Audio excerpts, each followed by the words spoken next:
Well, I wasn't going to do videos this week. Obviously, I'm in Mexico. I'm leaving tomorrow, but at the same time, I wanted to make sure everybody was up to date. No point really doing any 2-year-old videos. Nothing happened this week. They were just jogging. We did have a couple of horses that were castrated. Got a couple of horses that we found out are ridgelings. They're going up to get done this week. Dreaming of Credit and Lost Spirit are both going up to. These guys are noisy now.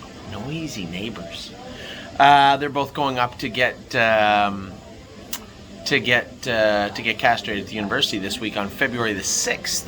They're going out. So what will we talk about this week? Obviously, we had a huge win from LD's Patrick again. You know, this horse has just opened up a ton of avenues. Obviously, we have our newest horse, Royson's Punch, will be joining the stable tonight. He'll be in Canada now. He's supposed to be home last night, but with this blizzard on the East Coast, feels silly saying blizzard on the East Coast, but blizzard on the East Coast, he wasn't able to get home. Now, it kind of makes my schedule with Royson's Punch a little trickier this week. Obviously, I want to hang this horse up with Jason. I don't even know if he's going to stay in Jason's barn just yet. Right now, we are maybe a half a groom short. So we have about 3 extra horses. Now, we could hire somebody this week, but I'm thinking to myself, Jekyll and Hyde may leave. I guess that's Ohio. It doesn't matter. But Swan's Honey, there's a realistic chance she's going to be claimed on Thursday. Somebody did call me looking to buy Swan's Honey. One of our clients said, why don't we sell? Why would we sell? She's got $9,000 to make in that class. There's no, and somebody said, well, we could get a Mohawk horse. Listen, I'm going to tell you something right now. This idea that you're going to buy a Mohawk horse that's going to immediately go to Mohawk and do very well, it's not realistic, right? If you think we're just going to march into Mohawk, claim a horse off Carmen Ociello, Richard Moreau, most of those top trainers, we were, a little spoiled when it came to LD's Patrick, and people have to understand what took place there. LD's Patrick was a specific case, a horse that I saw what I thought were holes in the horse, and it turned out there was, right? And not every trainer, and I had just had this discussion with somebody, a number of people this week, and had said to them, listen, Ben Bergeron's a world-class trainer. You want to start shopping in Ben Bergeron's barn, you are going to starve really, really quick. Not a whole lot is missed. I just thought when it came to this particular horse, that particular animal, that I thought I could help him. Thought we could help him. And we were lucky enough to. But to think that you're going to buy horses and go beat up on Richard Moreau, Carmen Ociello, Ben Bergeron, guys, we really have to take a reality check here. I'm doing my best to move horses around the board so we miss those particular trainers. Unless we have a horse that is going to come forward in a big way, right? Unless we buy a horse that's supposed to be a good horse. We've been fortunate. Locatelli turned out to be a horse we wanted him to. Now, we scoped him last week. He was 3 out of 5 for mucus. He was a little sick. Harry cleaned him up, and he got to drop back into a class that he belonged in. We've been fortunate. That horse turned out to be the horse he was supposed to be. The White Tiger has far exceeded what we hoped. When we brought that horse back from Plain Ridge, where the hell do we race him? If White Tiger is going to be mediocre all winter, he's headed for a claimer or on gate. Now, we're lucky that the horse has been fantastic. Sure, last week everybody said, I thought he'd be a little better. I explained it as easily as I could, both pre-race and post-race to everybody. You cannot go into an open trot without training for 2 weeks and win. Not in the year 2021, unless your horse is that much better than them. And he's not. He's in the mix. He's no layover. You saw what happened to a horse like Perfetto when you interrupted his racing and training schedule. Wavered a bit, got beat up a bit, whatever happened to him, but you can't do that. But I was not prepared to jeopardize White Tiger's winter. This is a horse that has bled through Lasix. A little bit here and there, but we're very protective and have him on a super structured schedule. Very, very structured schedule. And then to have that interrupted And then we couldn't train him. The last time he missed time, I was able to train him at the farm, but we're talking -1, 0, +1 degrees. You start talking -25, -20 with the wind chill. You're getting closer to -30, and then you got to train him hard. You're looking for trouble. For sure he's going to bleed. So we weren't able to train him, and I was okay with that. And I told everybody we were going to have to be okay with that. I wasn't jeopardizing it. He's going to be a little bit tighter this week. You're probably going to see a little bit better version of White Tiger, probably closer to the version he was before when he was up close to them, finishing up in 52 and a piece. He'll be better this week. But he's still no 8-5 shot in the open. We're lucky to have him there. So we have White Tiger, Locatelli. Now Globetrotting sputtered a bit. She had that one big win, and then her GGT jumped up. Her muscle count jumped up. Now we got her liver count down perfect. Her AST is getting to perfect, so I suspect she'll have a good mile out of her also. We bought this other colt, right? Or the other horse, Kings County. James tells me he's a monster. From what he felt like the other day schooling, he was super impressed with Kings County. So I am too. Eldys Patrick. It was a fortunate purchase. We bought that horse to be a non-winners. In my mind, this is how I saw it playing out. We win our way out of the non-winners of 2. If he can do in the non-winners of 3, great. If he can't, we put him on gate and double our money. That was my original plan with Eldys Patrick. It turns out that there's something a little bit more there. Now, I'll be completely honest with you. Now that we bought Royson's Punch, who fits in non-winners of 5 also, and the fact that an non-winners of 4 doesn't fill all the time at Mohawk, I looked at Yonkers, right? For those of you who might say, I don't know if he get around Yonkers. He'll get around Yonkers as sure as I'm a foot tall. Yonkers, from what I could see, he can win his way right out of the non-winners of 100 and be a force. I don't think he's again, we're not talking 3-5, 8-5, 1-5, but we're talking a horse in the mix right up to the non-winners 100 class at Yonkers. That's a very tough animal to purchase and a very good animal to have. So the avenues, as I was saying to one of my friends, one of our clients the other day, the avenues we have for an Eldys Patrick are immense. We can race him anywhere in North America and be competitive tomorrow. Off what I see. Off what James tells me also. How good he felt. Sure, he called on him late in the stretch and you didn't really see a whole lot. Earplugs were in. It was -2 billion out last night. It was cold. The horse raced great. We're lucky. We've been very fortunate. You always hear old horsemen joke about it. I'd rather be lucky than good. No, seriously, we'd rather be lucky than good. It's a great game and we're having a great run, but always be grounded. And this circles back to the original statement I made when people are saying, well, we'll just go claim something at Mohawk. No, we won't. No. I'm not going into Mohawk thinking I'm going to scoop a horse out of one of those big stables and we're going to do good. And I don't want to claim a 15 claimer that's worth 15. I'd rather not give $1 for $1. Even when you look at Swan's Honey, that's a filly we paid $13,400 US for, right? She makes good money every week, and the idea that you're going to sell her and somehow replace her for 10 or 11,000 again, come on. You got to be careful of where you're, where you're wandering. It's not reality, right? Jekyll and Hyde, same type of thing. These are horses that we need to move around smartly. We've done a very good job. We've been very fortunate, and we've had a lot of luck. But at the same time, proper decisions have to be made. So, moving forward, very, very happy with Eldys Patrick this week. Globetrotting, as I said, hopeful with her on Monday. She's tighter. Her blood's starting to look normal and look good. She's starting to feel good. Same as a horse that's on his way back to us now. High Gear No Fear is being jogged up. I scooped his blood up the other day. Got to look at it also. Liver counts down within the normal range now. So I'm actually glad we took him back a bit early. It gave us a chance to really work on that liver count. His blood work is his blood itself starting to look healthier, and he's starting to look healthier. So hopefully we have a very healthy, rested and ready to go High Gear No Fear within the next few weeks. Yes, and Stonebridge Simba are coming back to us from the field over the next week or so. So there's a ton going on. Factor in the horses that we have ready to qualify right now. We have Matt's MVP, who's getting ready to qualify. This is a horse, we don't talk much about Matt's MVP, but this horse we had high hopes for last year. Didn't really pan out that well. I've been in 2-1 with him. I suspect he'll qualify in 2-1, 2-2, no problem on Wednesday. Granite Hill looks decent.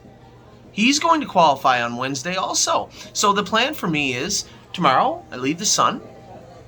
There'll be no slow integration back into working. It'll be fifth gear as soon as we get going. Monday we get home in the evening. So I don't know whether Amy wants to go watch White Tie. I know Amy. She's going to find her way to Mohawk on Monday evening. We have a number of horses racing. Locatelli, coming off the virus and a bit of a shit kicking, but he's tough. We'll see him bounce back, I'm sure. White Tiger, again, looking good, feeling better. He'll be tighter tomorrow. And then Globetrotting, big hopes for her on Monday night also. Now Tuesday, I'm probably going to go with some of the babies. I know it's not a lot of work we have into Royston's Punch, but I got to get a look at the way this guy moves, right? Is there changes to be made? I'd like to do that Tuesday morning. So we'll jog him Monday. Now, who knows how much work he has into him. I guess that will be big. There'll be a big question mark on that for Monday also. Tuesday, we'll put a little work into him. I think Wednesday probably wise to draw his blood just to make sure that Tuesday wasn't a bit of a shock to him. Now, we're not talking about heavy lifting work, but we're talking a little bit of work. What I would like to do is get him set up the way we want him set up and then school him on Friday. That's the plan for Royston's Punch, just so you know. Tuesday, I'd like to go with some of the babies. Now, Tuesday and Wednesday, it's going to be a lot milder, and then back to the frigid stuff on Saturday. So we will have some training on Wednesday. It won't be the drone. We will have some training on Wednesday and some training on Saturday. Saturday's going to be a little bitter. That's not the end of the world. And in the meantime, a ton of racing in between. Now, I am going to Ohio on Tuesday afternoon. I have to race a couple of horses, I think Tuesday evening. Tuesday or Wednesday, I have to race a couple of horses. Wednesday, we're going to qualify a bunch. But Wednesday morning, I got to be in Ohio to train a bunch of the Ohio breds that are coming back, right? Want to get a look at them, have a real good look at them. Jason's coming over on Sunday. We're going to start paying a little more closer attention to the heavy lifting going on in Ohio over the next few weeks. Keep in mind, we are on the doorstep of February, and April is when the stakes start up everywhere, virtually. So from February to April, really got to keep an eye on what's going on. As I said, Granite Hill, Matt's MVP, Kathy Winai's close. She's probably not there yet. They're all going to miss the sale, those three horses. There'll be no Granite Hill, there'll be no Voyage of Ice and Fire, there'll be no Kathy with an Eye, but there will definitely be a Prairie Fire and a Kathy and a Hill of Magic. They will both be going for different reasons. I mean, we can't keep them all. That leaves us with qualifying this week or schooling in. We have a number of horses qualifying at Mohawk this week also. No Free Lunch, I've been told, looked amazing the other day schooling. He's ready to go. Better Be Sawyer is ready to go also. Who else? Jason and a number of horses over there. Prepping So and Sue was training at the farm this week.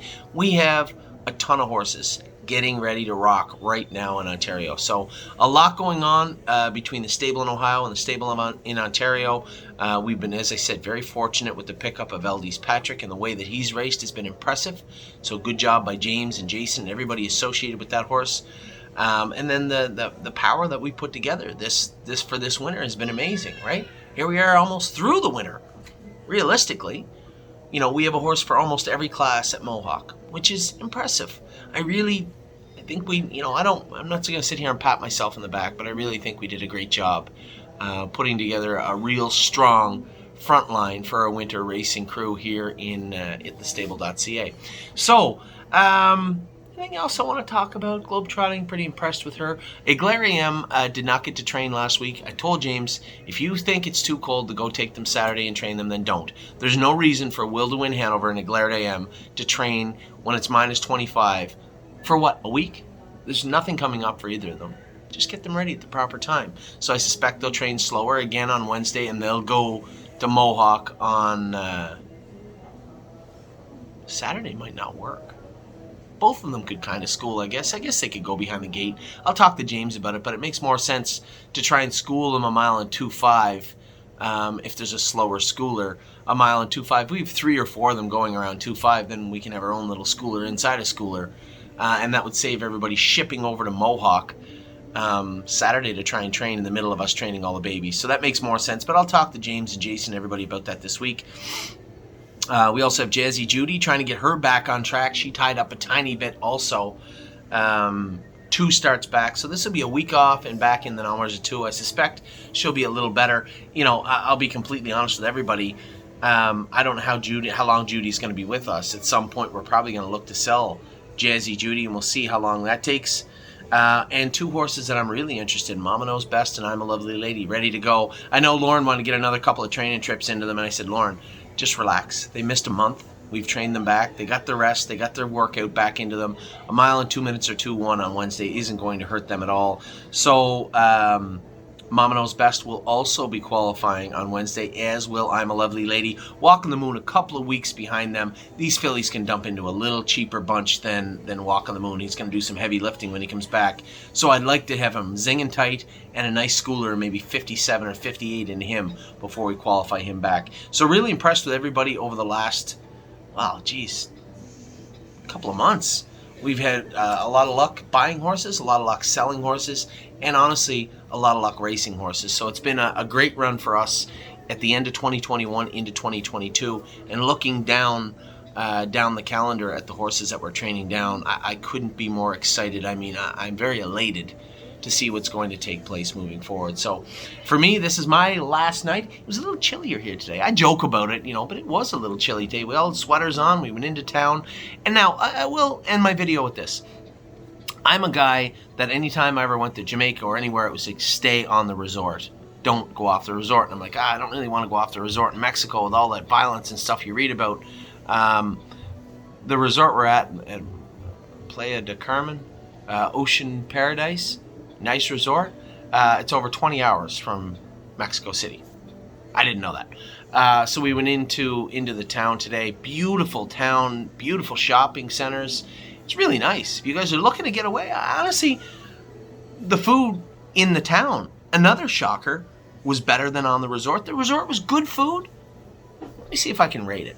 I'm going to give the resort food around a soft 8. The food I had downtown today, I don't know what town that was actually. And what town was that we went to?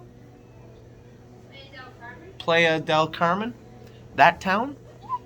Food was very good. Shopping was good. The entire experience here, honestly, if you have a chance to come to Playa del Carmen, I think, I might be saying that wrong, I'm sorry. Ocean Paradise called, right? Pretty good. And do yourself a favor. Go into town. It's a 10-minute drive, $10 or $15 taxi cab ride. It's nice. Really nice. So, vacation in the books. Finally, I think everybody in the world needs a vacation, don't they? Jeez. A vacation in the books. And for those of you listening to the ridiculous news, say everybody talking about COVID running rampant, there's 22 of us on this trip. 22. We've been all over the resort. Now, you had to wear a mask when you were indoors, as much like it was in Ontario. You had to wear a mask indoors, and you could take it off when you sat down and whatnot. So there were restrictions, which is fine. There were 22 of us came here. We were here. We were in town. We come back here. We've been around and associated everybody. 22 negative tests, in case you're wondering. So you're looking to get away and you're worried. I'm not a scientist. I'm not a doctor. I'm not a vacation specialist. It's a pretty nice time, though. So it was nice to get my wife and my kids away. It was really, really good. Looking at the rest of the spring now, I do have a chance. I have to go away on a business trip in the coming month. A couple of them, actually. I want to get out to Illinois. I want to get to... we got some cool news. I don't want to report it yet. I got some business to do. Anyway, I'll talk to all of you very soon when we get back to Canada. I'm going to finish my videos. This was my opening video. I'm going to bring you a quick 3-year-old video because it is important. This horse is qualified. I'm going to bring you the racehorse video and talk about the barns real short. No 2-year-old video this week. Don't need one. All jogged. I didn't get any reports of any soreness or lameness or problems. all green lights from what I've been told north of the border. So I'll talk to you all soon. Hope you had a great week. Because obviously we did. Take care.